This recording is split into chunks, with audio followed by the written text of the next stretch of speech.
Ora, bom dia meus amigos. Eu hoje decidi fazer este vídeo de rescaldo. Normalmente faço aqui os vídeos de rescaldos, não é? Como vocês sabem, faço aqui uma reação àquilo que vai acontecendo semanalmente e sobretudo, jornada após jornada, vamos vendo quais são as incidências e se for o caso também, uma análise mais resumida àquilo que seja um segundo jogo que aconteça durante a semana. Eu vou fazer aqui uma análise mais pormenorizada ao jogo com o Lessa, em princípio no próximo domingo, depois do jogo com o Vizela, fora para o campeonato. Faço depois logo aí dou uma pincelada e acabo por escalpelizar um pouco os dois jogos. Mas eu antecipo-me excepcionalmente este final de semana, porque entendo que é um período, uma altura boa. É uma altura em que já abriu o mercado de transferências, por um lado. Por outro, chegámos ao final, pode-se dizer, ao final da primeira volta da temporada. E muitas vezes, no final da primeira volta de uma temporada, faz-se um balanço, não é? Positivo, negativo, os pontos mais aqui ou os pontos mais ali. O que é mais importante destacar? E é preciso dizer que a primeira volta do Sporting, não obstante esta derrota com o Santa Clara e este iniciar de 2022 negativo, do ponto de vista, entrar com o pé esquerdo, do ponto de vista do que é o campeonato diz respeito, não podemos esquecer tudo o que ficou para trás nesta primeira volta. E eu considero que uma equipa que em 17 jornadas de uma primeira volta de um campeonato vence 14, empata 2 e perde uma, não se pode considerar uma má primeira volta. Se tivermos em conta que o ano passado, sem termos competições europeias, sem fazermos um grande percurso na taça, por exemplo, este ano estamos nas meias finais da Taça de Portugal, estamos nos oitavos da Champions, já fizemos 6 jogos europeus, vamos fazer pelo menos seguramente 8. E estamos com menos um ponto no final da primeira volta do que tínhamos há um ano. Portanto, temos 44 no virar do campeonato este ano, e o ano passado tínhamos 45. Portanto, eu considero que é uma grande primeira volta de época que estamos a fazer. Não estamos em primeiro lugar no campeonato, mas estamos claramente na luta pelo título. Já tivemos jogos mais difíceis que o Porto nesta primeira volta. Jogos muito mais complicados ao nível do campeonato. E na realidade, vamos ser sinceros, na segunda volta, eu olho assim à partida para a segunda volta, para já fomos das poucas equipas que tirámos pontos ao Porto. É a conclusão a que chego. Aliás, fomos uma de duas equipas que tirou pontos ao Porto, não é? Fomos nós e o Marítimo. O Marítimo não sabe como. Pronto. Nós sabemos como, e aliás podíamos ter ganho ao Porto. O Porto já podia ter uma derrota neste campeonato, como teve 2 derrotas ou 3 no ano passado, em Alvalade nomeadamente. Nós jogámos bastante bem nesse único clássico que tivemos até agora esta época com o Porto. Na minha opinião, fomos claramente superiores. Faltou-nos a eficácia que naquela fase, naquela altura da temporada, nos faltou em muitos jogos, ou pelo menos que nos faltou em alguns jogos, em que não tivemos ali coincidiram com a ausência do Pote. E eu acho que isso fez a diferença nos jogos. E um Sarabia que ainda não estava totalmente integrado, como por exemplo já estava no momento em que fomos à Luz jogar com o Benfica. Portanto, ainda não havia aquela ligação do Pote com o Sarabia e com o Paulinho, como havia. E o Paulinho depois também, entretanto, melhorou alguma coisa depois do jogo com o Porto, entre o jogo com o Porto e o jogo com o Benfica. Melhorou em alguns aspectos.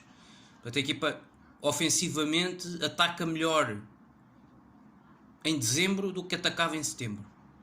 E porque há uma melhor conexão entre os jogadores, e porque em comparação com o ano passado há uma grande diferença que se chama Sarabia. O ano passado jogavas a titular com o Nuno Santos, este ano passaste a jogar com o Sarabia. E acho que isso fez, e eu disse aqui em setembro que acho que isso ia fazer a diferença porque o Sarabia era um craque. E portanto eu não tinha grandes dúvidas. O gol que ele faz agora nos Açores, mesmo numa derrota da equipa, ele jogou imenso, também constrói o lance do primeiro golo. Enfim, é um jogador absolutamente notável, um toque de bola, uma classe, para mim é dos melhores jogadores deste campeonato de longe, para mim está num top 3, é um craque. E depois a grande evolução do Sporting nesta primeira volta, em comparação com a época passada, é do Mateus Nunes, não é? A afirmação de Mateus Nunes na posição de João Mário é gritante, é brutal. Há coisas claramente que o João Mário joga com uma intensidade, joga com um ritmo que o João Mário só o vê com os olhos. Vê o Mateus Nunes a passar-lhe à frente, só a ficar parado com os olhinhos, só os olhinhos a mexerem. E, aliás, o jogo da Luz demonstrou bem isso, né? A diferença de um para o outro.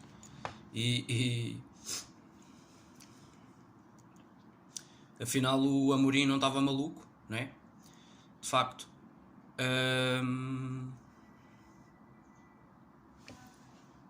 preciso ser dito.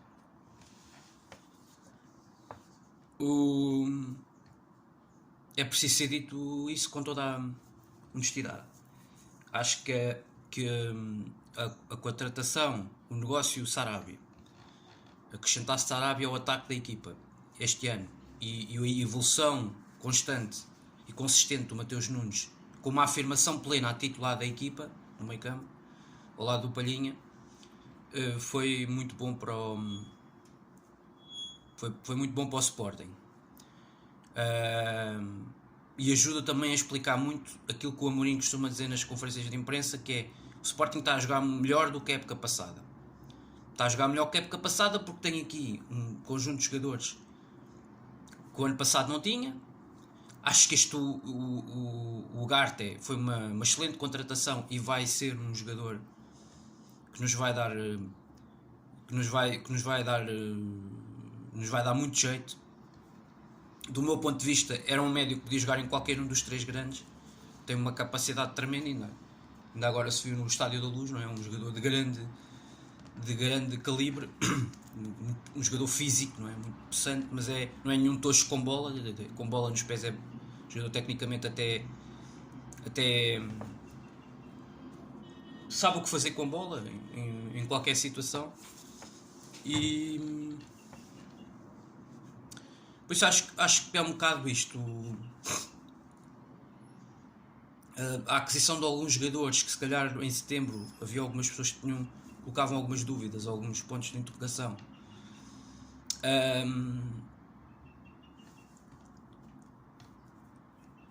A manutenção de outros jogadores de uma época para a outra. Obviamente, o manter o treinador, o manter determinadas dinâmicas, determinadas rotinas e melhorar em alguns aspectos, melhorar no treino. Acho que jogar mais competições, penso que isso também ajudou a trabalhar melhor a equipa em jogo, porque passámos a ter um ritmo alucinante de 2 jogos por semana. Isso acho que permitiu, embora com uma carga, com menos treinos do que tínhamos o ano passado, mas temos mais jogo e portanto conseguimos melhorar mais situações em jogo. E eu penso que aí estão algumas explicações para que sucintamente refletem porque é que a equipa está a jogar melhor este ano do que jogava o ano passado. Os jogadores também são outros. Eu já referi a diferença do Nuno Santos a jogar à esquerda ou do Sarabia, é diferente. Sarabia dá outras coisas que o Nuno Santos não dá à equipa. É verdade que perdemos Nuno Mendes e aí ficámos um pouco coxos no corredor esquerdo, porque qualquer um dos laterais esquerdos que tu tens hoje no plantel não tem aquela capacidade ofensiva que tinha o Nuno Mendes. O Amorim já tentou fazer isso com o Flávio Nazinho, mas o Flávio Nazinho claramente nota-se que ainda está muito verde e que, portanto, aí o Sporting podemos dizer que pode vir a ter alguns problemas, mas isso depois é compensado com uma capacidade coletiva da equipa que é muito forte. Não obstante, volto a repetir, também se perde jogos, como se viu agora nos Açores, porque há jogos que as coisas não resultam. Tivemos um jogo também no início do campeonato em Famalicão que jogámos francamente mal. Pode haver um dia de facto que a equipa não esteja tão ligada, porque é muito difícil vencer os jogos quase todos de uma primeira volta ou de uma segunda volta. E portanto, apesar de tudo, fazermos o percurso que fizemos é espetacular. Estamos a falar de 16 jornadas em 17 que não perdes. É um registro fantástico. E estás na luta pelo título. Eu acho que isso era o mais importante, era tu chegares a meio de janeiro, sinceramente, neste campeonato, e estás na luta. E tu de facto estás na luta, estás a 3 pontos do Porto. O que é que são 3 pontos do Porto? Uma coisa é o Benfica que está a 7, outra coisa és tu que estás a 3. 3 pontos do Porto é uma derrota, é o Porto perder em casa com o Sporting e o Sporting ganhar ao Porto no Dragão. Rapidamente alcanças o Porto e ficas até na frente do campeonato. E olhando para o resto da segunda volta, o Porto tem uma segunda volta pior. Vai a Braga, vai a Guimarães, por exemplo, vai à Luz. Portanto, o Porto, de modo geral, e tu já despachaste 3 das piores saídas neste campeonato. Foste só ao Estoril, ganhaste. Foste ao Luz, ganhaste com grande categoria.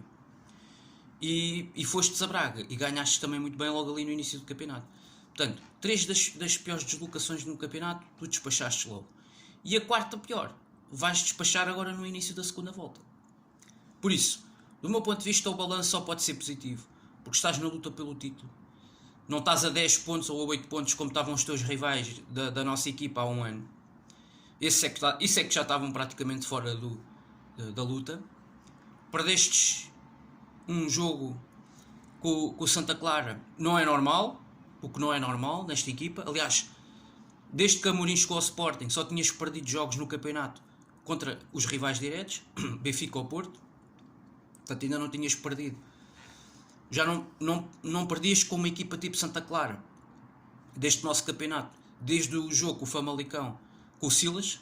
A última derrota que tinhas tido com uma equipa deste tipo tinha sido com o Silas. Portanto, isto também explica bem a diferença que houve desde que Amorim chegou ao Sporting, não é? A diferença até neste tipo de coisas. Tu, há 2 anos, na época 19-20, estavas a perder uma série de jogos com Gil Vicente, com Famalicão, em casa e fora.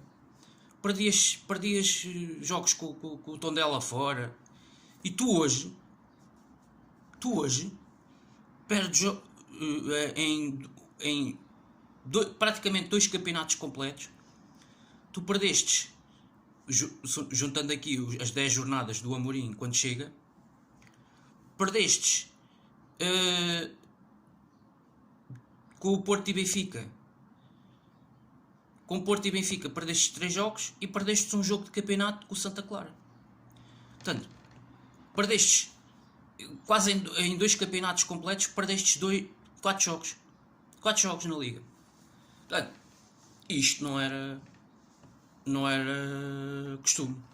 Portanto, não era...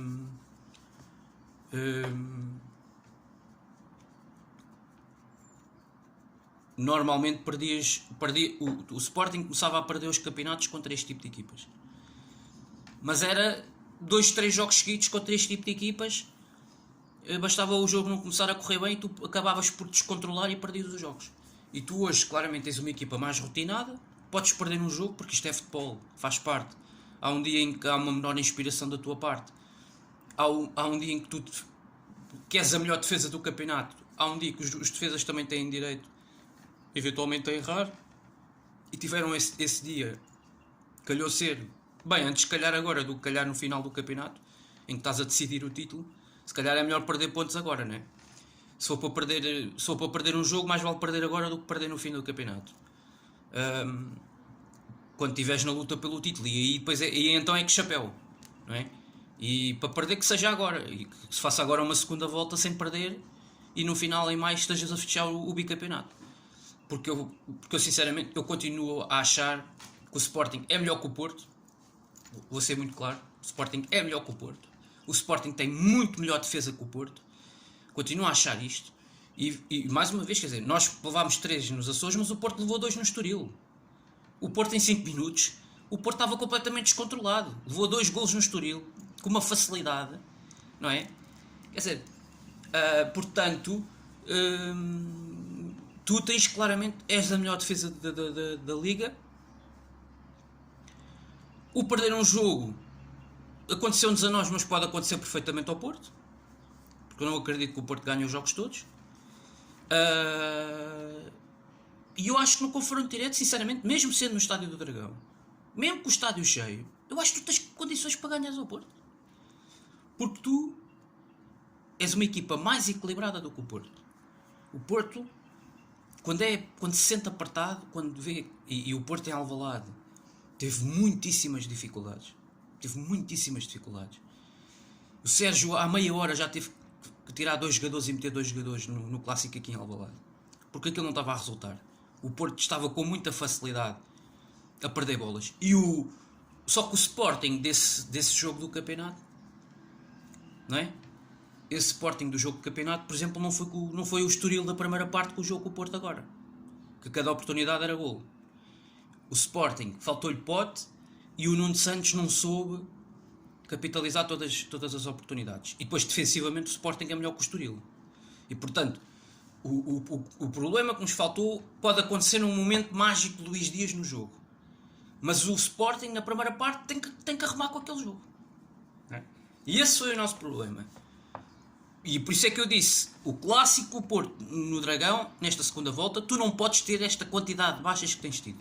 Não podes. Tu tens que ter a equipa na máxima força. Não quer saber. Façam as operações milagrosas que quiserem. Vão à China, vão a Macau, vão à Conchichina, à Rússia, encontrar um doutor que faça milagres com estes jogadores, com o Pedro Porro, que anda lesionado há mais de um mês. Não sei o que é que... Façam lá qualquer coisa. Mas o Sporting no Dragão, este jogo então no Dragão, o Sporting tem que ter a melhor equipa toda disponível. Porque se tu não estiveres na máxima força... o jogo com o City na Champions, isso então já nem falo. Mas com o Porto no campeonato no Dragão, esse é o jogo decisivo. Para mim. Muito claramente. O ano passado, se nós aqui dissemos que o jogo em Braga foi o jogo-chave para o título, eu acho que nesta segunda volta, com o atraso que já tens para o Porto, e porque eu duvido que o Porto, e nós já vimos como é que estão os árbitros em Portugal nesta altura, como é que os árbitros começaram em 2022, devem ter começado com uma nova cartilha, não é? Devem ter começado com novas instruções para não se assinalar penaltis contra o Porto, para não se expulsar jogadores do Porto, e portanto, já percebemos, vimos agora na Taça em Vizela, o Vendel devia ter sido expulso e não foi. Vimos no campeonato o Mbemba devia ter sido expulso e não foi. Portanto, já todos nós percebemos em 2022 como é que os árbitros vêm. Nós já sabemos o que é que a casa gasta. E já vimos também, começou 2022, lá vai um jogador do Sporting expulso.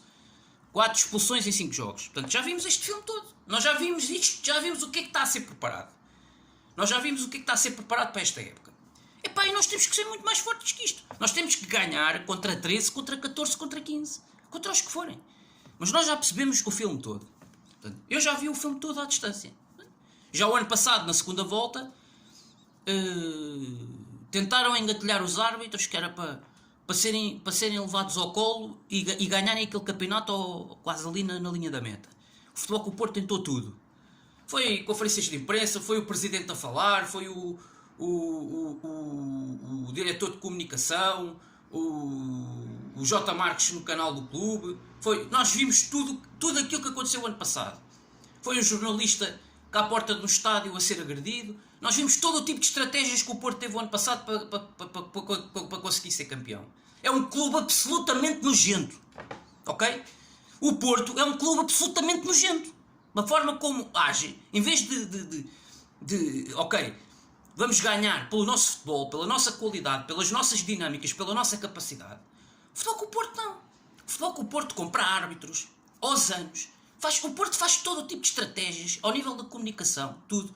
Aquela palhaçada daquelas conferências a seguir ao jogo Braga. O presidente a vir dizer basta. Meteram bandeiras no Estádio do Dragão a dizer basta. Este clube é do mais inacreditável que existe. Ok, neste país. E nós andamos a levar com isto há 30 anos. Que andamos a levar com isto. É incrível. Como é que nós andamos há 30 anos neste futebol português a levar com isto? Um clube que quer ganhar a qualquer custo. Não pelas suas qualidades. Não por um Luís Dias que está em super forma. Não, o Porto quer ganhar a qualquer custo. Os jogadores atiram-se para a piscina. São golos anulados aos adversários que são absolutamente limpos, em que não existe absolutamente nada. E o Porto nunca ganharia aquele jogo. Epá, e depois vemos a arbitragem. Um jogador do Sporting que entra nos Açores, em 5 minutos vê um cartão vermelho. À primeira falta que faz. Portanto, isto está tudo comandado. Está tudo programado. Preparem-se, meus amigos, que isto está tudo feito. Isto está tudo feito. E portanto, nós, se ganharmos, vamos ganhar contra 13, contra 14, contra 15. Preparem-se para os árbitros, preparem-se para os VARs, que isto vai ser um regabof. Isto até maio vão ser 5 meses de regabof. Ok? Vão ser 5 meses de regabof. E andamos a levar com isto. Portanto, um treinador que vai ao Algarve jogar um jogo do campeonato aos 70 minutos, quase que anda a batatada com o treinador do adversário. Mas isto é alguma coisa normal? Andamos aqui a apelar para a verdade desportiva aos anos, pá, que andamos aqui a apelar para a verdade desportiva. Andamos aqui aos anos a dizer que Vieira faz isto e faz aquilo e faz aquilo outro. E depois andamos a ser coniventes com este Futebol Clube do Porto há mais de 30 anos nestes filmes, pá. Já com as escutas do apito dourado foi o regabof que foi. E mesmo assim continuam em 2020 e tal. Isto é uma vergonha, pá. Isto é uma vergonha. Ok. Bruno Carvalho teve que ir a andar, nem sequer durou 5 anos. O Vieira durou 20 anos a esconder, pá, aí durante 10 anos este tipo de macacadas que andou a fazer, mas também já foi apanhado. É pá, este gajo está há 40 anos que não é apanhado. Isto do Porto. É incrível, meu. Ok, este gajo está há 40 anos nisto, com o Porto a ganhar N vezes, com a gente sabe como, qual é que é os esquemas e andamos, e nós no futebol português, o Sporting, a estrutura do Sporting, a estrutura do Benfica, são coniventes com isto. São coniventes com isto. Isto é absurdo, é surreal aquilo que vemos, que estamos a assistir no futebol português. Jogadores do Porto que deviam de ser expulsos todas as jornadas. O Otávio é nojento, meu. O Otávio, no Sporting ou no Benfica, já tinha sido expulso N vezes. É incrível. Os árbitros têm medo de expulsar jogadores do Porto. Têm medo. Mas estes Hugo Miguéis da vida, estes Manuel Motas, que assolam em público, caralho, que têm medo de expulsar o Otávio. O Otávio é dos jogadores mais ranhosos do futebol português. É dos jogadores mais nojentos em campo, meu. O Otávio tem entradas claramente para ser expulso quase todas as jornadas. Mas depois vem-me para aqui falar do Palhinha, meu. Do Palhinha. O Otávio é do mais vergonhoso que existe no futebol português. Do mais vergonhoso. Porra. Epá, isto revolta-me, sinceramente. Eu, honestamente. Depois do que andamos a ver, o Vendel não é expulso, meu. Em Vizela. Os árbitros andam a gozar com a nossa cara. Os árbitros andam a gozar com a nossa cara. O Vendel não é expulso em Vizela. Desculpem lá. O Bragança tem uma entrada daquelas, como o Otamendi, como o Vendel, e é expulso à primeira falta com aquele bandalho daquele Rui Costa, que é um bandalho, não é? Que até vai ao VAR e espera 5 minutos para expulsar a Bragança. E os outros para fazer entradas iguais. O Otamendi a ceifar e não vê cartão vermelho. Mas que raio de futebol é este? Que raio de verdade desportiva temos em Portugal? Com o clube joga contra 8, ganha 7-1 e o jogo acaba ao intervalo. Que raio de verdade desportiva é esta que temos no futebol português? Mas que raio de futebol é este? Pergunto eu. Por isso é que meus amigos sportinguistas, vai ser muito difícil sermos bicampeões. Vai ser muito difícil sermos bicampeões. Neste campeonato. Da vergonha. Porque nós temos realmente razões para dizer, este é um campeonato da vergonha. Isto é um campeonato da vergonha. E depois, a comunicação social. Anda aqui os palhaços na televisão, os palhacinhos na televisão, nos comentários. Olha aquela do Otamendi, os antigos árbitros a dizerem, pá, se calhar aquela do Otamendi ou aquela do Mbemba. A do Bragança andaram todos a sexta-feira à noite. Não, o Bragança é bem expulso. Pá, porque este assunto das arbitragens irrita-me profundamente. Nós temos um VAR que é comandado por... metem lá antigos árbitros, ou metem lá árbitros que estão no ativo a gerirem a máquina. Quer dizer, pá, portanto, eu no futebol destes, eu no futebol destes, com arbitragens destas, eu tenho que dizer assim, a nossa primeira volta é muito boa. Ok? A nossa primeira volta é muito boa.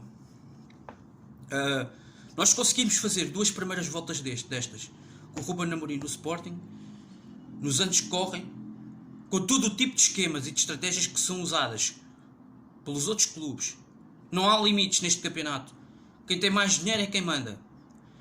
Portanto, com aquilo que é o futebol, com aquilo que é o estado do futebol português atual, eu acho que o Sporting ser bicampeão é um milagre. Será sempre um milagre. E eu digo já isto aqui em janeiro. Fica já aqui registado e gravado aqui no meu canal do YouTube. O Sporting ser bicampeão vai ser um milagre. Se acontecer. Vai ser um milagre. Neste futebol, nestas condições, não. E eu estou convencido que hão de apanhar Pinto da Costa como apanharam Vieira. Porque está aqui muita coisa que está a ser escondida. Continuo a achar, continuo convencido exatamente disto. É muito estranho estas arbitragens, a forma como anulam aquele gol ao Estoril, tudo isto anda aqui, coisa. Anda aqui a gato. São 2 jogos seguidos que o Porto não está a ganhar, com o Vizela para a taça e antes com o Estoril. E na segunda parte aparecem artistas de circo. O Vendel devia ter sido expulso, não foi. Mais uma entrada daquelas.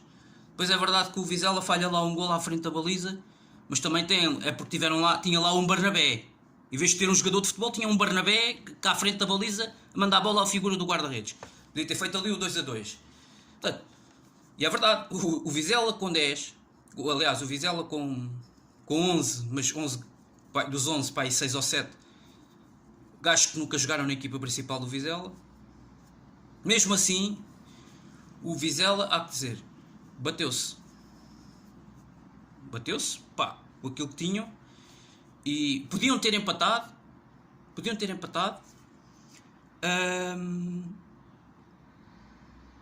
É assinalado um penalti a favor do Porto, que é o quê?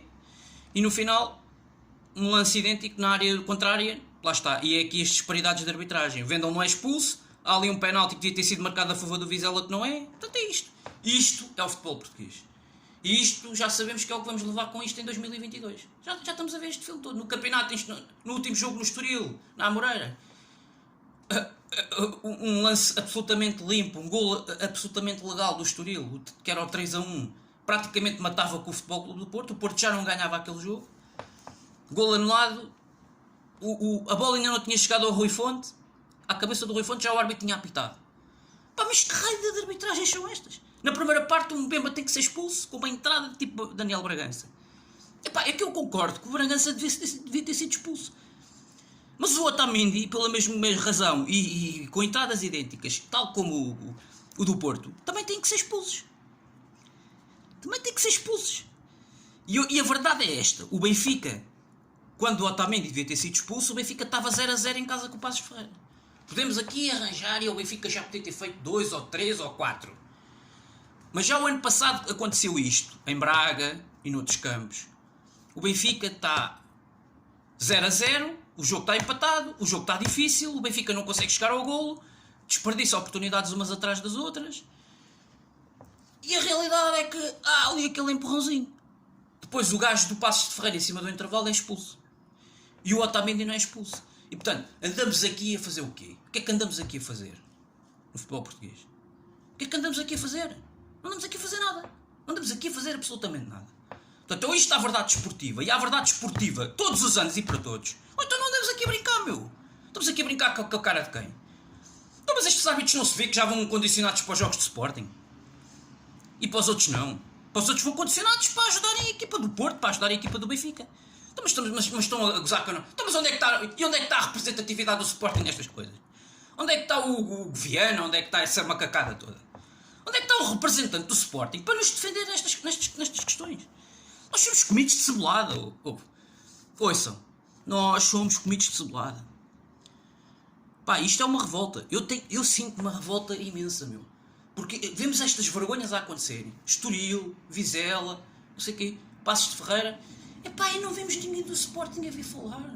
Está tudo em silêncio. O Dr. Varandas foi campeão nacional uma vez e pronto. Epá, mudem uma merda do chip, pá. Não brinquem com a cara das pessoas, meu. Não brinquem com a cara das pessoas. Nós estamos a ser roubadíssimos esta época. Roubadíssimos. É sistemático.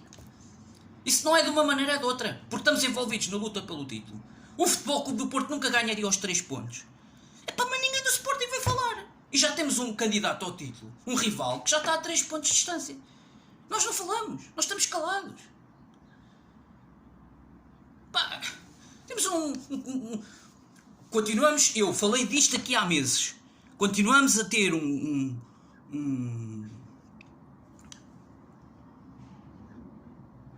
gestor, aquilo não é bem um gestor, é quase como se fosse um gestor de comunicação.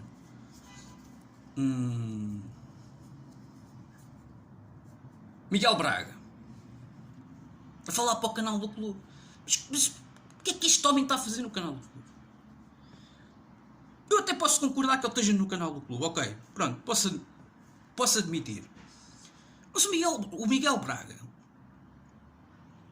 que supostamente faz o papel de defesa de comunicação do clube, devia ir para canais onde haja mais mediatismo, né? Onde haja mais visibilidade, para apresentar estas suas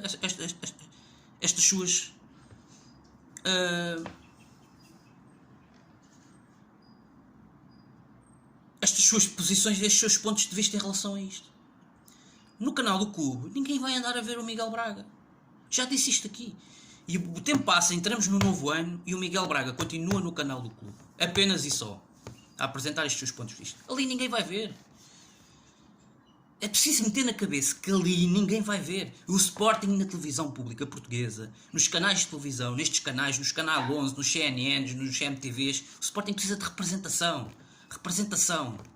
Não é um Fernando Mendes que manda ali duas bicadas e tal por semana. Isto não é nada. O Sporting precisa de representação oficial do clube, gente lá de dentro, realmente gente que percebe na comunicação, na área da comunicação, e não uns gajos que são tão adeptos do clube como eu. Gente que realmente percebe disto, né? A defender o clube e a apresentar os seus pontos de vista, porque o Benfica faz isto há anos e mete ali aos diamantinos e aos não sei quê, e tu estás com é os Rui Gomes da Silva, é os não sei quê, e tu metes quem? Vais meter quem? O Rogério Alves? Epá, mudem-me o chip, pá, irrita-me isto, irrita-me, porque eu quero ir ver um canal de televisão em que a gente tenha realmente, eu vejo e digo assim, temos um gajo que defende os nossos interesses na televisão, e um gajo que percebe realmente disto, e que esteve lá dentro, e que não sei o quê. Pá,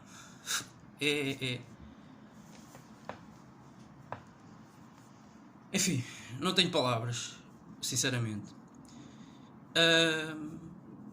Mas continuar na minha. O Sporting está nas 4 frentes todas, é o único dos 3 grandes. Estamos na luta pelo título, estamos a 3 pontos do primeiro classificado, que está lá em cima, não sabe como. Estamos na luta por aquilo que é possível. Nós também não temos aqui 150 ou 200 milhões para gastar com um plantel de luxo. Tomara ao Amorim ter um plantel desses. Se calhar fazia uma temporada sem derrotas se tivesse um plantel desses. Outros clubes têm acesso a isso, a 150 e 200 milhões, e fazem campeonatos miseráveis, e há 3 anos que não ganham um campeonato. Pronto. Esta é que é a realidade. Temos lacunas no plantel, temos um banco limitadíssimo, já ando aqui a falar disto há não sei quanto tempo, temos um mercado aberto, e que jogadores fostes pescar? Bola, zero. Não foste pescar ninguém, parece que o plantel está muito bom. Ainda agora se viu nos Açores que realmente tens lacunas que são claras. Quando tu precisas de mexer com o jogo, não tens um gajo que venha mexer com o jogo, mas continuas aqui, estás aqui a negociar um Edwards, um gajo do campeonato português, andas aqui a negociar um mês com um jogador destes, por uma parcela, por trocos, por coisas daqui, coisas dali. Eu não entendo isto. Uma equipa que vai fazer 40 milhões com o Nuno Mendes, com um ativo destes, vai para o Paris Saint-Germain, Uma equipa que fez já 45 milhões na Champions. Está aqui a trocar parcelas com o Vitória. Não, o Sporting tem que chegar lá e toma lá 12 milhões, dá cá o Edwards. É isto que o Sporting devia de fazer. Ok, andamos aqui, ganhamos 40 milhões com o negócio do Nuno Mendes. Eu não percebo o que fazem ao dinheiro neste clube. Primeiro foram os 60 milhões do Bruno Fernandes, agora 40 milhões do Nuno Mendes, mais 45 milhões da Champions. Mas o que é que fazem o rei do dinheiro? Não percebo. E tu tens lacunas no plantel que são gritantes. Tens que reforçar. Tens uma segunda volta preenchidíssima, porque como eu já aqui referi, estás em 4 frentes. Tens um calendário preenchidíssimo. Pá, chega só ao mercado de janeiro, não vais buscar ninguém em 10 dias. Estou a brincar comigo. Em 14 dias, em 2 semanas de mercado aberto, tu não vais buscar ninguém. Isto é só coisas que me irritam. O mês de janeiro está a começar e é só coisas que me irritam neste clube. Só coisas que me irritam. É a derrota nos Açores. Começaste ainda a festejar o final do ano a 7 de janeiro. Fostes perder aos Açores. Depois a cena do mercado está aberta há 14 dias e ainda não foste buscar um jogador. Estás a negociar, parcela por parcela. Precisas de chegar ao final do mês para ir buscar o Edwards. Desculpa lá, o Edwards. Mas o Edwards é quem? É o Mbappé? É o Neymar? É o Ronaldo? Epá, tu precisas de um mês para ir buscar um jogador. E depois começam os rumores de mercado. E depois não é o Edwards, é o Lainez, agora já é o Vitinha do Braga. Mas alguma vez tu vais buscar o Vitinha do Braga? Alguma vez o Braga vai-te vender o Vitinha? O Braga tem um plantel limitadíssimo, tem 2 avançados que não têm feito nada esta época. Vai perder agora aquele que é o seu melhor avançado titular. Agora veio o Vitinha. O Vitinha e depois estes jornais desportivos em Portugal que temos, é isto. Já não basta os programas de televisão, temos estes jornais desportivos que também são uma autêntica decadência. Epá, eu não sei, não consigo perceber isto. É rumores atrás de rumores e efetivamente não vais buscar ninguém. E a mim não me enganam os salgados Jânias, não me engana esta gente toda. O Sporting tem dinheiro. Nós temos dinheiro. Não me venham lixar. E tu precisas de reforços. Para teres um plantel minimamente ao nível dos outros. Porque, vamos ser claros, ao nível de profundidade, Benfica e Porto têm melhores plantéis do que tu. Ok? E podem-me vir dizer, mas este plantel mais limitado é o plantel campeão nacional. É verdade. Mas nos últimos 19 anos só venceste uma vez. O plantel campeão nacional. Venceste uma vez. Uma. E agora está-se a ver. Estás a jogar pior, estás numa fase menos boa, alguns jogadores não estão em forma. Tu precisas de reforçar o plantel e andas 14 dias nisto. Andas aqui, quando chega à altura do mercado, mas vai chegar ao verão e vai ser a mesma coisa. Vais andar aqui a negociar um jogador um mês. Não pode ser. E isto com o Bruno Carvalho, isto não acontecia. Esta característica, o Bruno Carvalho era muito superior a Varandas. Na capacidade negocial, não se demorava um mês. Tu demoravas uma semana para ir buscar um jogador. E tu hoje estás a demorar um mês. Demoras 2 semanas para ir buscar um jogador. Não é normal. E um jogador que está mais que identificado, está mais que visto, que é um jogador que tem que vir para o Sporting. Que é um jogador que é com características que exatamente é aquilo que o Sporting necessita.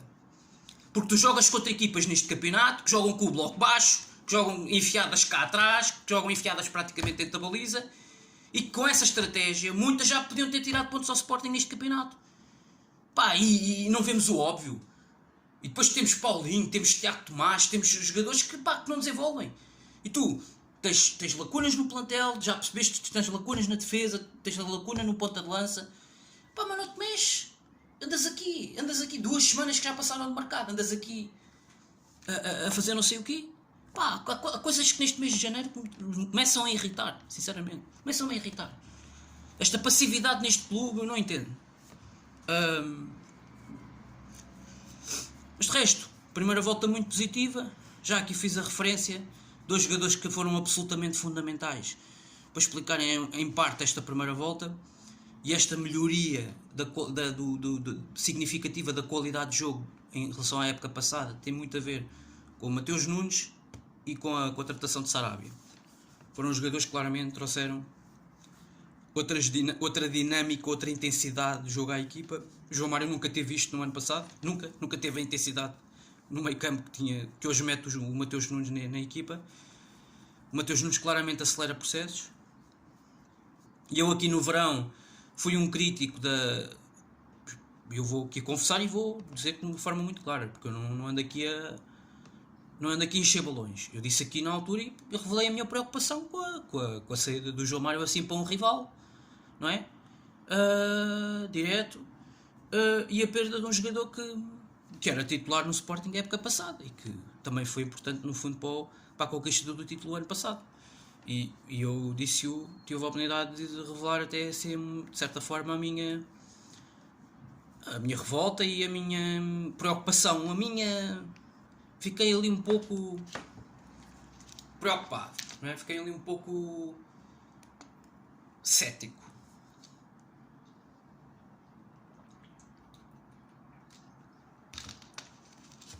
Fiquei um pouco desconfiado, mas de facto Mateus Nunes a titular na posição do João Mário nesta primeira volta claramente passou qualquer teste que fosse preciso fazer ao jogador, fez uma grande prestação no geral, e tem sido muito consistente de jogo para jogo, na minha opinião. Depois a consistência defensiva também é outro ponto importante, com Fedal, Gonçalo Inácio, Coates. Para mim é o melhor trio atrás na defesa, é o trio que dá mais garantias, e são esteios completamente. O Gonçalo Inácio esta época está a jogar enormidades. Para mim, o ano passado, se eu disse aqui de uma forma muito clara, para mim, até inclusive cheguei a dizer que foi era um dos melhores jogadores do campeonato, tinha que ser considerado o Coates. Acho que este ano o Inácio está claramente a sobrepor-se. Está claramente no outro patamar, evoluiu bastante em vários capítulos do jogo e é o central claramente mais rápido, é o central que hoje claramente de uma forma muito óbvia, é o central que melhor se relaciona na primeira fase de construção, é o jogador que sai melhor com bola controlada, tem uma autonomia muito própria e consegue transmitir isso nos jogos. E é um central elegante, é um central rápido, que é rápido também na recuperação. Quando a equipa está um pouco mais subida, ele rapidamente vem buscar um adversário atrás, e portanto tem um pouco essa característica em que ele melhorou ainda assim muito em comparação com a época passada. Faz parte, não é? Estamos a falar de um jogador que há 2 anos estava no patamar de sub-23, portanto temos que perceber isto, não é? Este jogador no fundo também teve que crescer depressa, não é? Teve que crescer rapidamente, porque o Sporting deixou de ter tantas opções para central, e pronto. Ora, dito isto, voltarei então no próximo domingo, ou na próxima segunda-feira, e vamos lá ver se reagimos bem agora no campeonato. Por já reagimos bem na taça, logo a seguir à derrota nos Açores, mas agora é preciso reagir bem no campeonato e não podes perder mais pontos para rivais. Tens que voltar rapidamente a ser consistente e a ganhar jogos, que nesta altura é fundamental. Dito isto, fiz aqui um balanço. Viva o Sporting, Clube Portugal, saudações leoninas e um bom fim de semana a todos.